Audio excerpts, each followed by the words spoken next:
ETF index mutual funds నేర్చుకుని stock మార్కెట్లో రాణించాలనుకుంటున్నారా? వెంటనే ఈ నెంబర్కి కాల్ చేయండి. నమస్తే రమ్య గారు. నమస్తే జయ. కృష్ణాష్టమి శుభాకాంక్షలు అండి. కృష్ణాష్టమి శుభాకాంక్షలు జయ. దేశమంతా జరుపుకునే పండుగలో కృష్ణాష్టమి ఒకటి కదా. మంచి కృష్ణుడి స్టోరీ ఒకటి చెప్పండి రమ్య గారు, తర్వాత కృష్ణాష్టమి విశిష్టతలు మాట్లాడుకుందాం. కృష్ణ గాథలు చెప్పుకోవాలంటే మనకి భాగవతం దశమస్కంధంలో కృష్ణ లీలలు ఎన్నిసార్లు చెప్పుకున్నా, ఎన్నిసార్లు చెప్పినా, ఎన్నిసార్లు చదివినా వాళ్ళే బాగుంటాయి.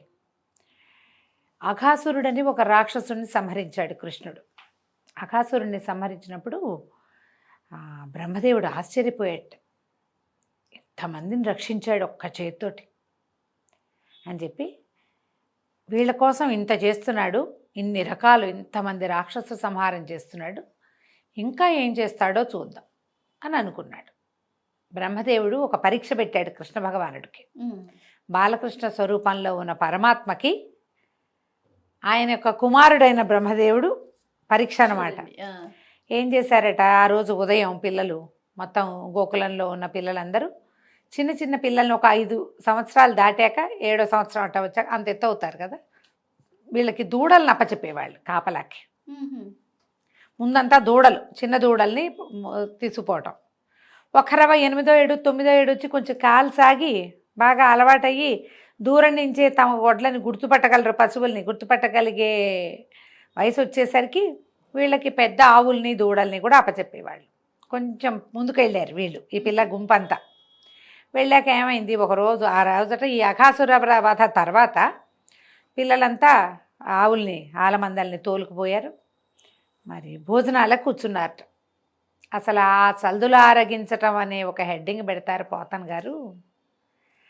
ఎంత సరదాగా రాస్తారో. వ్యాస భారతంలో అన్నం పంచుకుని తింటున్నట్టు కనపడుతుంది వ్యాస భాగవతంలో. పోతన్ గారు తన తెలుగు ప్రావీణ్యం అంతా చూపిస్తారనమాట. అబ్బో, పిల్లలందరూ ఈవిడ మీగడ పెరుగు కలిపిన అన్నం, వేళ్ల సందుల్లో ఆవకాయ ముక్కలు, మా ఊరగాయ ముక్కలు ఇరికించుకుని ఒక ముద్ద తింటూ దాని రుచిని ఆస్వాదించటం. పిల్లలంతా కూర్చుని తింటూ ఉంటే ఈ పిల్లల్లో కొంతమంది ఆవులు ఏవి కనపడలేదు. మామూలుగా ఆవులు వీళ్ళ చుట్టూతా నిలబడతాయి, పిల్లలంతా గుండ్రంగా కూర్చుంటారు. అన్నాలు తిని మైమర్చిపోయి ఉన్నారు. నా పెరుగుని తీసుకో, నా మీగడ తీసుకో, నీ ఆవకాయ ఇవ్వు, మీ ఇంట్లో ఆవకాయ బాగుంటుంది, మీ అమ్మ బోల్డ్ మీగడేసి పెడుతుంది, మా పావులు వాళ్ళకి అంత రుచిగా లేవు, మీది ఇవ్వు అని లాక్కుని పీక్కుని గందరగోళాల్లో ఉన్నారు. ఆవులు ఏవి అనగానే చూస్తే వెనకాల ఉండాలి ఆవులు అన్నీ ఒక చోట గుంపుగా. వీళ్ళు అన్నాలు తినే సమయాలకి అవి అక్కడ ఉంటాయి, కనపడలేదు.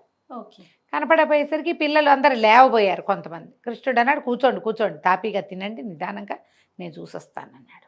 లేచి నడుస్తున్నాడు. ఏవి ఆవులు లేవు, దూడలు లేవు. ఆవులు దూడలు లేవు. వెనక్కి తిరిగి చూశాడు. ఇప్పుడు పిల్లలు కూడా లేరు. ఆవులు లేవు, దూడలు లేవు, పిల్లలు లేరు. నవ్వాడు. నవ్వుతూ ముందుకు చూశాడు. ఆవులున్నాయి, దూడలున్నాయి. మళ్ళీ వెనక్కి చూశాడు, పిల్లలు ఉన్నారు. సాయంకాలం అయింది. సాయంత్రం అయ్యేసరికల్లా తల్లులందరూ వేచి ఉంటారు. వీళ్ళల్లో 9 ఏళ్ల పిల్లలు ఉన్న వాళ్ళకి 5 ఏళ్ల పిల్లలు కూడా ఉంటారు. కొంతమంది పిల్లలు సాయంత్రం తల్లి దగ్గర పాలు తాగే పిల్లలు కూడా ఉన్నారు ఇందులో. తర్వాత దూడల్ని తీసుకొచ్చారు.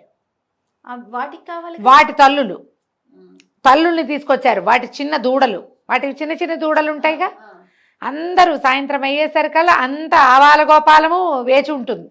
తల్లుల కోసం చిన్న పిల్లల కోసం తల్లులు, ఆవు దూడలు, ఆవుల కోసం ఆవుల దూడలు, తమ పిల్లల కోసం గోపకాంతలు. సాయంకాలం గోధుళ్ళు రేగింది, మొత్తం ఆవులన్నీ వచ్చేసినాయి. పిల్లలంతా వచ్చేసారు. వేణు ఊదుకుంటూ కృష్ణ పరమాత్మ కూడా వచ్చేసాడు. బలరాముడు భుజాన ఇది వేసుకుని, ముసలం వేసుకుని తను నడిచి వచ్చేసాడు. అందరూ వచ్చారు. అంతా సజావుగా జరిగిపోయింది. ఏడాది కాలం పాటు రోజు ఆవులు దూడలు వెళ్తూనే ఉన్నాయి, పిల్లలు వెళ్తున్నారు, సద్దులు ఆరగిస్తున్నారు, తిరిగి వచ్చేస్తున్నారు, జరిగిపోతారు. ఒకనాడు బ్రహ్మదేవుడు యథాలాపంగా భూలోకం వైపుకి చూశాడు. చూస్తే ఆవులు దూడలు అన్నీ కనపడుతుంది. ఆశ్చర్యపడి, ఇదేంటి ఇట్లా ఎలా వెళ్ళిపోయారు వీళ్ళు, నేను దాచిపెట్టే కదా వీళ్ళని. ఆయన తను దాచిన చోట చూశాడు. గుహలో ఉన్నాయి ఆవులు దూడలు, ఆలమందలు, మొత్తం గోపకుమారులతో సహా అంతా గుహలో ఉన్నారు, బయట ఉన్నారు. వాళ్ళందరి మధ్య కృష్ణుడు తిరుగుతున్నాడు. అర్థం కాల, నా సృష్టి కదా ఇది. నేను సృష్టించకుండా వీళ్ళంతా ఎటా వచ్చారు? నేను ఎవరిని సృష్టించానో వాళ్ళని నాకై నేనే గుహలో దాచిపెట్టా. నేను సృష్టించకుండా ఒక దూడైనా వచ్చే వీలు లేదు కదా, ఇవన్నీ ఎట్లా వచ్చినాయి? ఆయన ఆశ్చర్యపోయి ఇక ఇది ఎక్కడ ఇంచి వచ్చినాయి ఈ ప్రతిమలు అని ఒక్కొక్క బొమ్మని పరకాయించి చూడడం మొదలుపెట్టాడు. చూస్తే ఒక ఆవు ముఖంలో కృష్ణుడు, ఒక దూడని పరకాయించి చూస్తే కృష్ణుడు, గోపాల బాలుడు, ఒకడు పొట్టివాడు, పొడుగువాడు, బొద్దువాడు, రంగు తక్కువవాడు, రంగు ఎక్కువవాడు, చామన్చాయవాడు, ఎర్రనివాడు, గుండువాడు, పిలకవాడు, బొద్దుగా ఉన్నవాడు ఒకడు, లడ్డు, అన్నీ కృష్ణ స్వరూపాలే. ఎన్ని ఆవులు, ఎన్ని దూడలు, ఎంతమంది గోపకుమారులు! ఒక్క బలరాముడు, ఒక్క కృష్ణుడు ఉంటే ఆ ఒక్క కృష్ణుడు ఈ మొత్తం స్వరూపాల రకంగా అతనే ఉన్నాడు. మధ్యలో కృష్ణుడు బలరాముడు అడిగేట, ఏమిటో కథ మారినట్టుందే అని అడిగితే, మారిని ఆ కథలో మనం ఉన్నాం కదా, మనం ఉన్నది అందుకే కదా అన్నాడు కృష్ణుడు. మనం ఉన్నాంగా. ఇప్పుడు సాయంత్రం అయ్యేసరికి బ్రహ్మదేవుడు పిల్లమేక అన్నిటినీ తీసుకుపోతే, సాయంత్రం అయ్యేసరికి ఆవుల కోసం దూడలు చూస్తే, పిల్లల కోసం తల్లులు చూస్తారు. ఎట్లా? అన్న తమ్ముడు ఇద్దరే వెళ్తే ఏం చేస్తారు? వీళ్ళకి గొడ్లు లేవు, వీళ్ళ ఆవులు కూడా పోయినాయి. అన్నయ్య తమ్ముడు ఇద్దరే మిగిలారు. పరమాత్ముడు యొక్క పాన్పు అక్కడ ఉన్నది. వాళ్ళని ఏం చేయలేడు బ్రహ్మదేవుడు. మిగిలిన గుంపందరినీ దాచేశాడు. వీళ్ళిద్దరూ నిలబడితే ఏం ప్రయోజనం? వాళ్ళకి ఏ ఇబ్బంది లేకుండా మొత్తం సమాజాన్ని తీసుకొచ్చేసాడు కృష్ణుడు. సంవత్సరం పాటు ఈ లీల కొనసాగింది. ఏడాది తిరిగింది. బ్రహ్మదేవుడికి అర్థమైంది, ఈ మొత్తం ప్రతి సృష్టి చేసిన వాడు సాక్షాత్తు పురుషోత్తముడు. ఆయనే ఈ మొత్తం అన్ని రూపాలు ఎత్తి వాళ్ళని సంతోషపెడుతున్నాడు. భగవంతుడు కాక మనని ఎవరు సంతోషపెట్టగలరు మానవులని? అమ్మకి కుమారుల రూపంలో సంతోషాన్ని కలిగిస్తాడు, తల్లికి. ఒక ఉద్యోగికి జీతం రూపంలో సంతోషం కలిగిస్తాడు. ప్రతిదీ పరమాత్మ స్వరూపమే. ప్రపంచమే పరమాత్మతోటి నిండి ఉంది.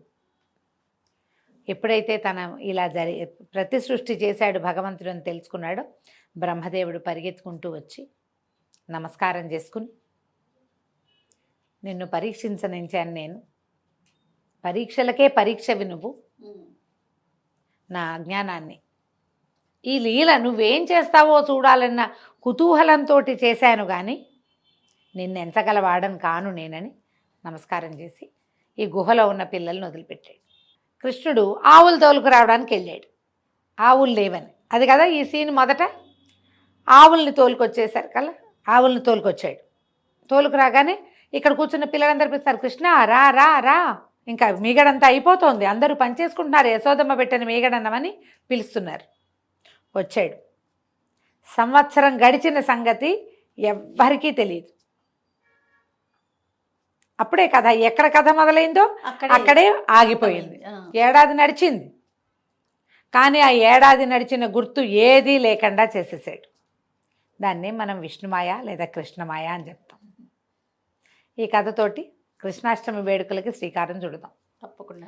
కృష్ణలీలలు ఎన్నిసార్లు విన్నా, ఎంత చదివినా, ఎంతమంది చెప్పినా అని కొత్తగానే ఉంటాయి. భాగవతం దశమస్కంధం చెప్పుకున్నాం మనం. మార్గశిర మాసంలో మన వాళ్ళు ప్రతిసారి వేస్తారు.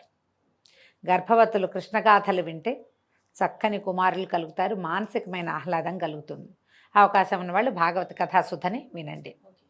అయితే కృష్ణాష్టమి, గోకులాష్టమి నాడు ఈయన జన్మించాడు. సాధారణంగా అష్టమి అమ్మవారి జన్మదినంగా చెప్తారు. అమ్మవారి జన్మదినం అంటే పరదేవత యొక్క జన్మదినం. ఆమెకి అష్టమి తిథి ఇష్టమని అష్టమి నాడు అభిషేకాలు అవి కూడా చేస్తారు. అదే అష్టమి నాడు మన కృష్ణ పరమాత్మ జన్మించాడు. ఆ రోజున కృష్ణుడికి పుట్టినరోజు వేడుకలు చేసుకుంటాము. ఉయ్యాలు వేస్తారు, ఉట్టి కొడతారు, కృష్ణ పాదాలు వాకిట్లో ఇంచి ఇంట్లోకి వస్తున్నట్టుగా వేసుకుంటారు. చేత్తోటి వేసేవాళ్ళు, ముద్రలు కొనుక్కొచ్చి వేసేవాళ్ళు, ఎట్లా కుదిరితే ఎట్లా ఇంట్లో ఉయ్యాలు వేసుకుని ఉయ్యాల ఊపుతూ కృష్ణగాథలు ఏవైనా పాడుకుంటూ కృష్ణుడికి ఇష్టమైన రకరకాల పదార్థాలు, ఆయనకు అది ఇష్టం ఇది ఇష్టమని ఎన్నో కథల్లో విన్నాం. పెరుగు, మీగడ, వెన్న, పాలు అవన్నీ ఇష్టం. వెన్న మీగడ పెట్టుకుంటారు, శొంఠి పొడి పెడతారు, కొన్ని చోట్ల ఇవి కాయపొడి పెడతారు. ఎందుకంటే అప్పుడే పుట్టాడు కాబట్టి బాలింతకని, కృష్ణుడికని కాదు ఆ పెడతారు, అమ్మకి తల్లికని శొంఠి పొడి పెడతారు. తర్వాత చెక్కిలాలు, పిల్లలకి ఇష్టమయ్యే పదార్థాలు ఎక్కువ నివేదన చేస్తారు. చెక్కిలాలు, చేగోడీలు, రకరకాల కరకరలు, కరకజ్జము, పంచకజ్జాయము, తర్వాత ఏమో పంచామృతాలు, గవ్వలు, చేగోడీలు, అలాంటివి అన్ని రకాల కరకరలాడే పదార్థాలు, పాయసాన్నము, ఎన్ని చేస్తే అన్నీ. కృష్ణగాథలు ఏమైనా చెప్పుకొని కృష్ణునికి సంబంధించిన గీతాలాపన చేసుకోవటం, తర్వాత కృష్ణాష్టకం చదువుకోవటం. కృష్ణుడిది అష్టోత్తర శతనామావళి దొరుకుతుంది మనకి. అష్టోత్తర శతనామావళి జరుపుకొని కృష్ణుడికి పూజ చేసుకుంటాం. సాధారణంగా ఇది సాయంకాలం వేళల్లో చేస్తారు. కృష్ణాష్టమి ఎప్పుడు కూడా ఆయన అర్ధరాత్రి జన్మించాడని చెప్తారు కదా. గోకులాష్టమి నాటి అర్ధరాత్రి ఆయన పుట్టింది, గాఢాంధకారంలో పుట్టాడు కృష్ణ పరమాత్మ. అందుకని రాత్రిపూట వేడుకలు చేయటమే విశేషంగా కనపడుతుంది. ఓ ఉయ్యాల వేసి అందులో కృష్ణుడి ప్రతిమ ఏదైనా పడుకోబెట్టి ఉయ్యాలడుపుతూ జోలలు పాడడం, రకరకాల పాటలు ఉన్నాయి మనకి. ఏదో ఒక పాట పాడుకొని కృష్ణుడికి ఉయ్యాల వేసి ఊగించుకోవచ్చు. పుట్టినరోజు వేడుకలు అనగానే మనం బర్త్డే చేసుకుంటాం కదా, అలాగే కృష్ణుడికి కూడా బర్త్డే చక్కగా చేసుకుంటే, ఇంట్లో ఎవరైనా చిన్న పిల్లాడు ఉంటే వాడికి కూడా ఒక కృష్ణ వేషధారణ చేయించి బాలకృష్ణుల్ని ఇంట్లో వెలయించుకోవటం. ఏది కుదిరితే అది చేయొచ్చమ్మా, ఏదో ఒకటి చేయొచ్చు. భగవద్గీత చదువుకోవచ్చు, భాగవత దశమస్కంధం చదువుకోవచ్చు, మహాభారతంలో కృష్ణుడు కనిపించేటువంటి ఘట్టాలు అవి చదువుకోవచ్చు. ఏవి కుదిరితే అవి చదువుకోండి. కృష్ణ తత్వాన్ని తెలుసుకోండి. నీ పని చెయ్యి నువ్వు. అది ఏమవుతుంది, ఎలా అవుతుంది, రేపేమవుతుంది, నేను ఉంటానా పోతానో ఏం ఆలోచించద్దు. కేవలము కర్మలు చేయాలి మనం, అంతే. ధర్మాన్ని యథావిధిగా పాటించు. భగవంతుడు చెప్పింది అదే కదా, భగవద్గీత సారం కూడా అదే. అవకాశం ఉన్న వాళ్ళు ఎవరికైనా ఒక భగవద్గీత పుస్తకమో ఒక భాగవత పుస్తకమో ఇవ్వండి కృష్ణాష్టమి నాడు. మీ అవకాశాన్ని బట్టి మీరు ఏం చేయదలుచుకుంటే అది చేయటం. సమీపంలో ఎక్కడైనా వేణుగోపాల స్వామి దేవస్థానాలు అలాంటివి ఏమైనా ఉంటే చక్కగా వెళ్ళి దర్శనం చేసుకోండి, కృష్ణుడిని తలుచుకోండి బాగా.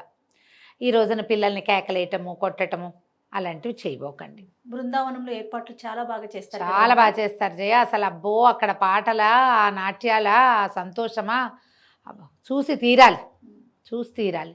అవకాశం ఉన్న వాళ్ళు ఎప్పుడైనా జీవితంలో ఒక్కసారైనా మధుర బృందావనం, ఆ బృందావనపు మట్టి మన ఒంటికి తగలాలంటారు.